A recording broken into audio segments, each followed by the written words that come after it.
فیصل رضا عابدی، کیا یہ جنگ ایٹمی ہتھیار میں جو ہے تبدیل ہو سکتی ہے؟ اور دوسرا اہم ترین سوال لوگ یہ پوچھ رہے ہیں کہ اگر یہ جنگ آگے بڑھتی ہے تو آپ کو لگتا ہے کہ دنیا کی معیشت جو ہے وہ اس کا دباؤ برداشت کر سکے گی؟ 2 مہینے 25 دن، بس اس سے زیادہ اس جنگ کی عمر نہیں ہے، اور اس کے ساتھ عالمی جنگ منسلک نہیں ہے۔ آپ کو بتایا تھا کہ عالمی جنگ کا آغاز پاکستان کے شہر کراچی سے ہوگا، اس کے فوراً بعد، فتح کے فوراً بعد۔ میں تو تعجب اور حیرت زدہ ہوں کہ یہ جو پاکستان فوج پہ یہ خود پاکستانی تنقید کر رہے ہیں، یہ شاید اندھیرے میں رہتے ہیں۔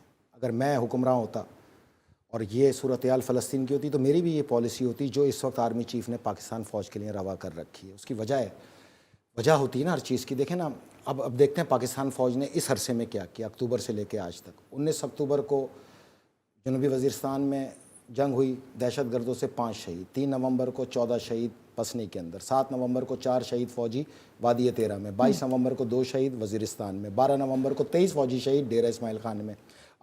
ایک دن بھی خالی نہیں بیٹھے آج تک، کل تک یہ یہاں پہ حملے کرتے رہے۔ بھائی ہم اپنا محاذ چھوڑ کے اگر فلسطین چلے جائیں گے تو اس محاذ کو آپ سنبھالو گے؟ آپ تو وہ رات کو کمروں والی جنگ کے ماہر ہیں۔ یہ جنگ آپ کو کیا پتا جنگ کیا ہوتی ہے، لیکن جس کو جنگ کا شوق ہے وہ یہ یاد رکھے، اللہ تعالیٰ بہت جلد آپ کو اسی دہلیز پہ جنگ دکھانے والا ہے، تاکہ آپ کو پتہ چلے جنگ کیا ہوتی ہے۔ میں اپنے فوجیوں کے ساتھ ہوں کھڑا ہوا۔ ہم 20 سال سے 1 لاکھ لاشیں اٹھائی ہیں۔ ماؤں بہنوں کی غیرتیں صرف تم میں ہوتی ہیں، غصہ صرف تم میں ہوتا ہے۔ ہر جوان کا خون کھولتا ہے اپنے ماؤں بہنوں اور بچوں کی لاشیں کٹی ہوئی دیکھ کے، لیکن ہم نے اسلحہ نہیں اٹھانے دیا۔ دنیا چاہتی تھی کہ یہاں انگیج کر دو فوج کو، اسلحہ اٹھا کے شام اور عراق بنا دو، ہم نے نہیں بننے دیا۔ ہم نے 2 اصول بتایا آپ کو ایران پاکستان کانفلکٹ کے وقت پہ، ایک کہ 25 کروڑ لوگوں کو فوج بنائیں گے، آپ جائیں 2009 میں میری سینٹ کی تقریر کے اندر جس میں نے کہا تھا کہ ہم فوج بنائیں گے تو میں اپنے روڈ میپ پہ چل رہا ہوں۔ دوسرا، ہم کسی صورت جب تک فوج حکم نہ دے اسلحہ نہیں اٹھائیں گے۔ ہم اپنی فوج کی مجبوریوں سے آگاہ ہیں، اس مجبوریوں کو تسلیم کرتے ہیں، پوری طاقت سے ان کو سپورٹ کرتے ہیں۔ امریکہ پابندی لگائے، تیری اوقات نہیں۔ تم کیا ہمارے کو گیس پائپ لائن سے روکو گے یا میزائل بنانے سے؟ تمہاری حیثیت اور اوقات نہیں، تم ختم ہو چکے ہو۔ تم اپنی شکست کو تسلیم کرو، تمہارے حوصلے ختم ہو چکے ہیں۔ پاکستان گیس پائپ لائن بھی بچھائے گا، ایٹمی ہتھیار بھی چلائے گا، اگر تم نے چلائے وائٹ ہاؤس میں گھس کے ماریں گے تمہیں۔ وہ دن آ گیا ہے کہ پاکستان ہمت پکڑے اور ان سے برات کا اعلان کرے اس امریکہ سے۔ میں آپ کو حلفاً اور قسماً کہتا ہوں کہ وہ ریسرچ موجود ہے کہ جون میں کس بھی اپنی جیب سے دیں گے، اور یہ قرضہ بھی 26 نومبر 2026 سے اٹھا کے باہر پھینک کے ماریں گے۔ صرف اس طرح کرنا ہے جس طرح ہم کہنا چاہیں 3 مہینے وہ کر لو جو ہم کہہ رہے ہیں، نہ ہو تو گریبان پکڑ کے مارنا۔ کس نے بھیک مانگے ہم؟ جس عالمی بندے کے پاس آپ جاتے ہو کہ پاکستان میں انویسٹمنٹ کرو، وہ پہلا سوال پتہ کیا کرتا ہے کہ پیپلز پارٹی اور نون لیگ کے عہدیدار اور وزیروں کی 500 ارب ڈالر کی جائیداد باہر ہے، پہلے ان سے تو واپس لاؤ، پھر ہم بھی لے کے آتے ہیں انویسٹمنٹ۔ ہم لے کے آئیں، یہ چوری کریں، یہ ڈاکے مارے اور پھر اٹھا کے باہر لے جا کے محلات خریدیں، اس لیے آپ نے کرنا ہے، آپ فیل ہو جائیں گے۔ میں آپ کو وہ ریسرچ دوں گا کہ جون میں یہ قسط ہم اپنی جیب سے دیں گے۔ اگلا پروگرام کریں اس پہ۔ آپ یہ کہہ رہے ہیں 26 نومبر 2026 پاکستان میں 1 روپیہ قرضہ نہیں ہوگا، انڈیا کو برباد کر دوں گا۔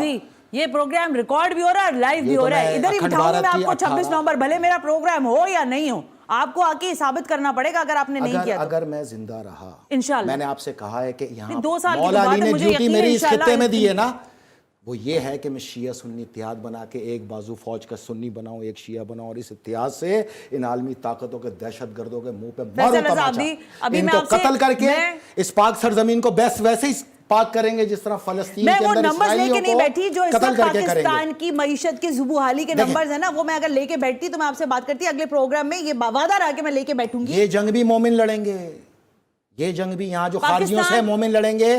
پاکستان فوج اور اس کے ساتھ جو شیعہ سنی اتحاد شانہ بشانہ چلے گا، یہ مومنوں کی فوج ہوگی۔ انشاءاللہ یہاں شکست دیں گے ان خارجیوں کو۔ 3 باتیں آپ نے مجھے کہی ہیں دیں گے، لیکن میں جاتے جاتے ایک بات بتاؤں، اگلے 20 دن میں ان گائیں کی عمر پوری ہو رہی ہے، لال گایوں کی، اسرائیل وہ جو پہنچی ہوئی ہیں، اگر وہ 30 ماہ سے اوپر گئی نا تو ان کے لیے وہ قربانی بیکار ہے۔ تو اب جو بھی ایکشن ہونا ہے اسی 20 سے 25 دن کے اندر ہونا ہے بیت المقدس میں۔ مطلب دوبارہ مجھے تھوڑا سا 1 لائن سمجھا دیں، ٹائم ہے میرے پاس۔ یہ جو لال گائیں ہیں اس کی عمر 30 ماہ ہونی چاہیے ان کے تلمود کے مطابق۔ ایک دن بھی اوپر ہوا تو ان کی قربانی اور جو مقصد ہے ان کا ہیکل سلمانی کا فوت ہو جائے گا، جو ہونا ہے 25 دن میں ہونا ہے۔ اور میں ان کو آپ کو پچھلے پروگرام میں بتا کے گیا ہوں، 40,000 مجاہدین نے محاصرے میں لیا ہوا ہے۔ کس دن کے لیے لیا ہوا ہے؟ تم آؤ گے تو ہم بھی موجود ہیں، ہماری لاشوں پہ سے گزر کے جاؤ گے بیت المقدس۔ بیت المقدس انشاءاللہ فتح ہوگا. اور یہ گائے جو بھی پاکستانیوں آپ نے کہا یہ جو لال گائے ہے یہ ذبح ہوگی یار جس طرح 20 دن ہم کے اندر. بکرے نہیں ذبح کرتے, ہاں ہاں اس طرح ان کا بھی دینی تعلیم جی وہ مجھے پتا ہے, ذبح کریں. لیکن آپ یہ کہہ رہے ہیں کہ 20 سے 25 دن کے اندر ہونا. 24 اپریل سے اس کا ٹائم شروع ہوگا, اچھا, اور انہوں نے 15 مئی سے پہلے اس کو ذبح کرنا ہے, ورنہ اس کی عمر اوور ایج ہو جائے گی.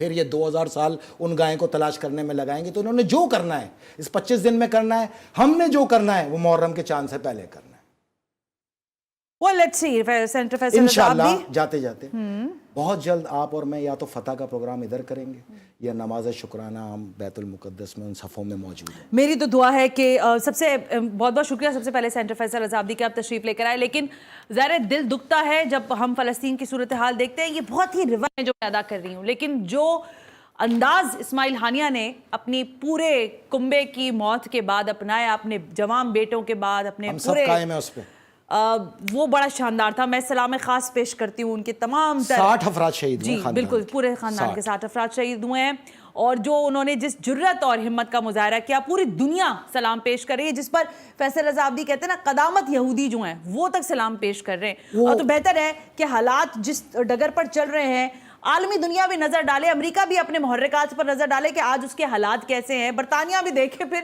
ایران بھی دیکھے, اور اسرائیل بھی سمجھنے کی کوشش کرے کہ وائس آف شہداء کا ترجمان ہوں, ہاں شہداء کا نمائندہ ہوں. جو شہید کہتے ہیں میں وہ یہ بتاتا ہوں, اور میں زندوں میں اکیلا نمائندہ ہوں, باقی سب شہید ہیں میرے. تو میں اپنی ہر بات کا خود ذمہ دار ہوں, نہ کسی پہ رکھتا ہوں, نہ کوئی یہ احسان لینے کی کوشش کرے. جو کہوں گا انشاءاللہ پورا ہوگا.